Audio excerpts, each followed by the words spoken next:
Hello there, thanks for checking in on another video. So we're going to be looking at the Revel N1 Starfighter, of course from the Mandalorian. One of my favourite ships to come out of Star Wars. Now, I always liked the Naboo Starfighter, but when they created this for, it was actually unveiled in the Book of Boba Fett, and then obviously in Series 3 of Mandalorian.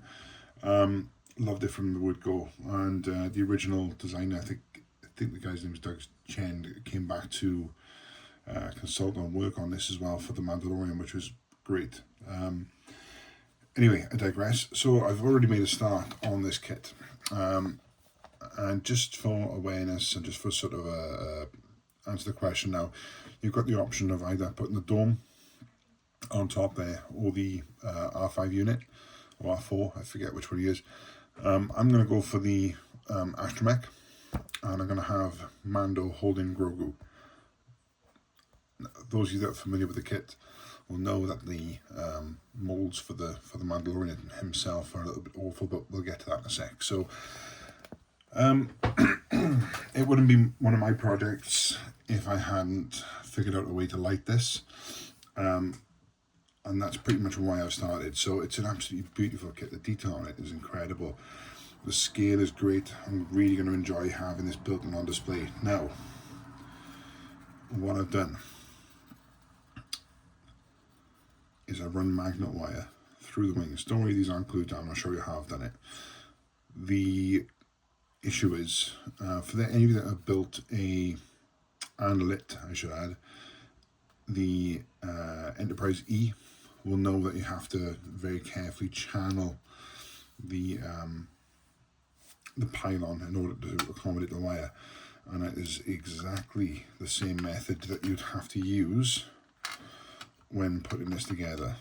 How I'm going to do it down is a little bit stubborn, so just turn that over.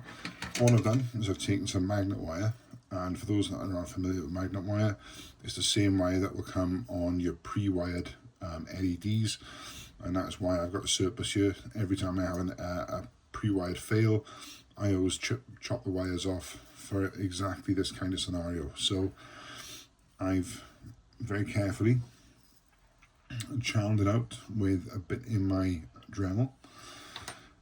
To get the pathway, I always use a marker and a ruler to draw a nice straight line, so I know the point at which I want the channel to run.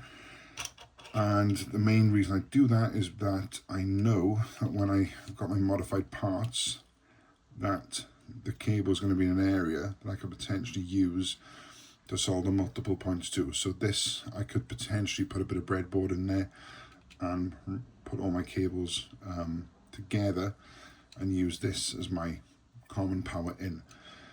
Now, for those of you that are familiar with this particular kit, you'll know that there are a lot of issues in terms of, or obstacles I should say, that will kind of prevent you from lighting it.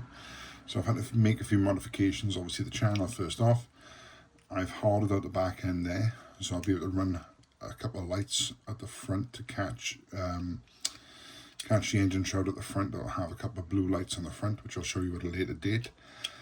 And of course the shroud on the back that has the blue ring on it for these, I'm not sure what these spiky bits are called. So when these are all connected, you can have a nice blue ring of light around this engine part, and that's pretty much the back end of it, very loosely explained. Now, you will notice that my pieces have been modified. When you get this out of the box, it's a solid piece, completely grey. What I had to do was take this piece, make a mold of it with some rubber silicone, cut up the centerpiece, put it back in with the correct alignment points, fill that with the casting resin, pull it out after it's cured, and bingo. So that means I can do, if I line this up properly, I can put this part on here like so, get my light source, and hopefully the camera's picking that up. Of course, this is just white light at the moment, but a blue LED filament will do exactly the same thing. And I've got a point in which the piece can secure to, and of course a way to light it. So that's worked out really well. The other one I've done as well is I've also done the same thing to the small engine underneath. All I've done is I've just lit the center. In hindsight, what I probably should have done was drill out this entire cone and cast that again, because you will note, perfect, you will note that on here you've got various ports of light there that could potentially come through. I may have to drill those out. I'll check my references and then go from there. But yeah, it's just another way to get a clear part, so we can light that up nice and blue. The other thing I've done is I've modified the Mandalorian cockpit as well. So you'll see that, excuse me, cockpit, pilot. I've modified the pilot. So this is a 3D printed version from Gambody compared to the pretty awful kit part. The proportions are all off on it.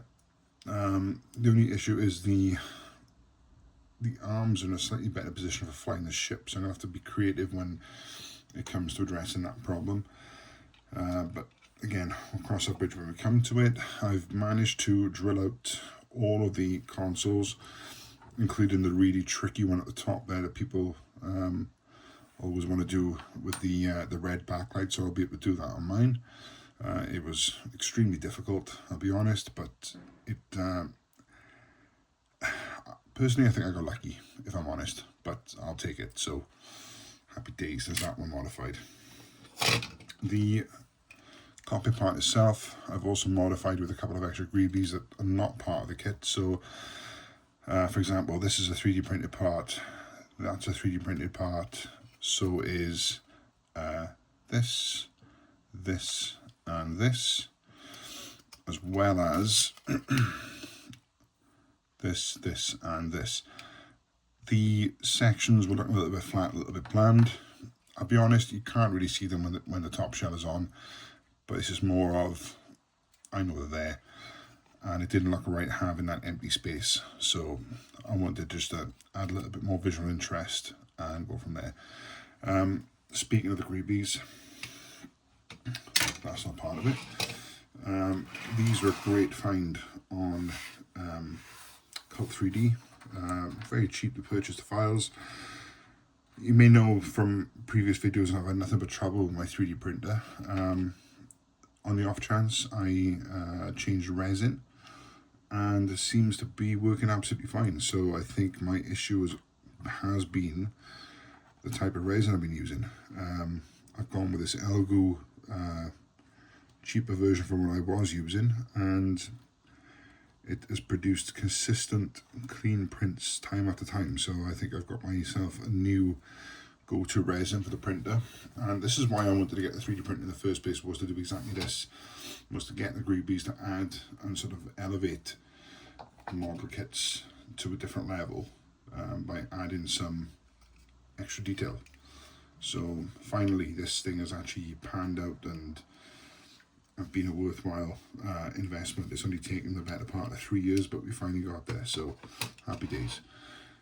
So yeah, that's it. That's kind of the rough plan for this. I'm going to carry on doing a little bit of the prep work. I think paint application is going to be really tricky on this, because a lot of this is going to have to be pre-painted before I put the electronics in, which is a really bizarre way of doing this type of build, but unfortunately that is the way it's going to have to go. I will double check that theory, because the issue is that I have to paint the internal part of this engine. As you can see, it's all open, which means that there's no easy way to paint this, mask it off, and then do the work. And again, as you've seen as well, the only way I can assemble the electronics is to have this section open and then drop this corresponding part on top to cover it up. So it does add a layer of complexity to the build that I kind of didn't really want. So I think what I'm going to do is have this loose assembled, paint this as part of the top section, and then disassemble, paint the internals, and then come back and obviously assemble it once it's all done. I think that is the only way I'm going to be able to do this, thinking on it. So yeah, a few challenges ahead, but I'm up for it. Of course, this is just prep work at the moment. I'm not going to be doing too much more on this. It's more of I wanted to see what the possibilities were in terms of providing the lighting for the kit. I've done that now, so I can park this to one side. I'm going to pull the Enterprise back on the bench because that is now ready for decals, a final gloss coat, and I just need to tidy up a couple of the Aztec patterns that got either smudged or broken lines, etc. I'll do that with a paintbrush by hand, and then that one is another one that's good to go. So it's yeah, it's been a couple of months of sort of stalled projects, not quite getting over the finish line, but I think I've finally got there now where we'll have a couple sort of finishing run at the same time as this one is starting. So anyway, that's the Revel N1 Starfighter. I believe it's 124 skill. It's looking to be a beautiful kit. Complicated build in places, but I'm up for the challenge. Stay tuned and check in again. Any comments, any questions, please leave them. And I will get back to you as soon as I can. Thank you.